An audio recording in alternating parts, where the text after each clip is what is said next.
Just want to add one thing to what Neliola was saying about Dr. Odd and bringing art, to the people.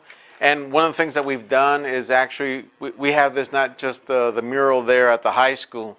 We've got it on the internet, so people can actually see this art on the internet. And we've done some video tours of it. So we're trying to make it a lot more accessible. I don't normally read from a page, but it was really important. A lot of things that I want to get across. There's certain points that are very important. So pardon me if I'm reading from the page as I'm going along. It's a few pages long. And it's titled European Holidays.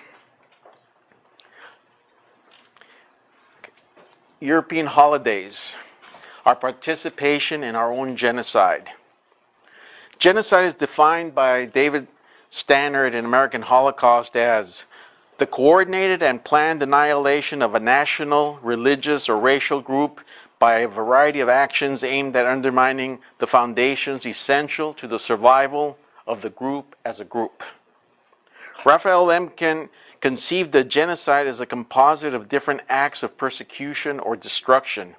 His definition included attacks on political, social institutions, culture, language, national feelings, religion, and the economic existence of the group.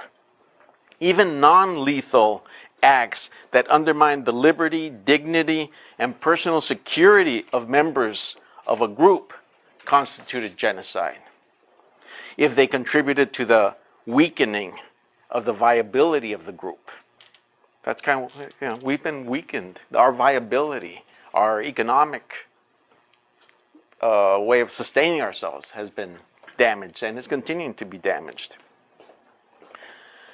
Genocide is the denial of the right of existence to entire human groups, as genocide is the denial of the right to live of individual human beings. In our case, the case of the Tezcatlipoca, the indigenous people of this whole continent, this continent without European colonial borders, here we suffer from not being full human nations with our independence, with our own armed forces, with our own languages, with our own education and media systems.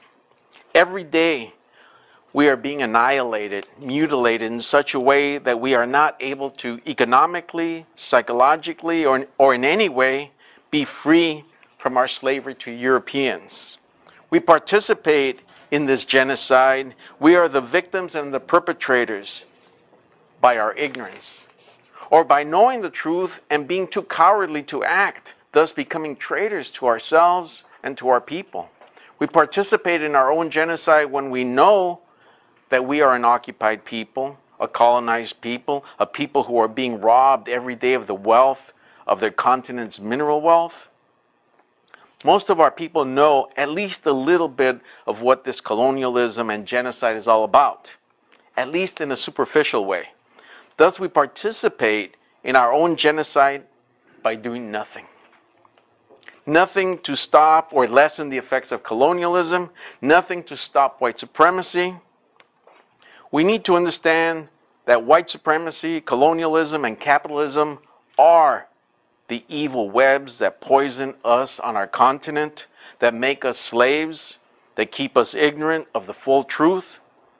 We live in a matrix of white supremacy that robs us every day of our freedom and the wealth of our lands. White supremacy, colonialism, and capitalism are all anchored in immorality, crimes, and the machines of genocide. The concepts of capitalism and colonialism are just legalized theft, the theft of other people's wealth and livelihoods. We live in a white supremacist world. We live in a European world, the white world. This is a world that is supposed to be all about freedom. Europeans love freedom in spite of their history of centuries of enslaving populations. They love freedom, or so we have been told. They tell us that we have freedom to know things, but not to act on knowledge that conflicts with white supremacy and its rape of our continent and its theft of our wealth. This all means that our people are prevented from being a truly knowledgeable people, a people of knowledge, thinkers, philosophers who are educated in their own interests as Tezcatlipoca, as indigenous people. The white supremacy matrix of colonialism, capitalism, and genocide is stealing the resources of our continent and keeping us poor. Poor in the USA, poor in Mexico, poor in Central America, poor in the rest of our continent.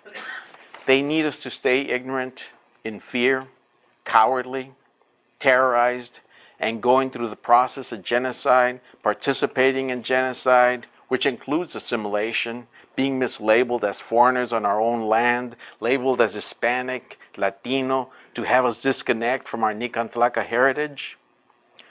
White supremacists use the word freedom to fool us, to shape our opinions on the world around us, to shape our views, our politics, our religion, and to enforce colonialism and white supremacy so that we can live, so we can have the illusion of freedom, but not real freedom, where we might want or attempt to be free from white people, from colonialism, from capitalism, from genocide. So we have no real freedom, no real knowledge, no real truth. Over the years, I have heard my own people who have been educated under white supremacy in the USA and the white supremacy of Mexico and Central America and the rest of our continent. They say, I have a different opinion. The past is the past. Leave it there. Or they say, I have my own opinion different from yours. The Aztecs were savages. It's good white people came here. Or more angry, they say, you're crazy. If Spaniards hadn't come here, we would all be dark and speaking savage languages. Or they say, I have a right to feel the way I do. My gang is my nation. Prison and drugs are my culture. Or another one will say, I believe in my religion. It is in my dancing, in the energy, and the spirituality. All of that will free my people. It is my religion. My prayer and rituals and ceremonies will change the world. I don't need to confront white supremacy. My religion is my liberation. Or they get really stupid and say, I am an American. Race doesn't matter. I am not Mexican, not an Indian. I am an American. Or even more stupid, I don't have to read books. Chicano is in my blood. It's in my heart. It's in my spirit. I have heard all of this. How did they come to their opinions? Did they come out of the womb saying, I am Latino, mommy. I am Hispanic. I am raza, mestizo. Don't call me Indian, because that's ugly and savage and all about human sacrifice. I think white people are cool, and I want to be like them, not some savage Indian. That was all taught to us. Ignorance. It is a form of knowledge, ignorance, negative knowledge. It is about knowing nothing important about the forces that rule our life. Ignorance is about not having an intelligent, intellectual understanding of your existence or of the forces that govern and rule our lives. Ignorance allows white supremacy, allows colonialism, allows injustice, allows the lies that exist all around us.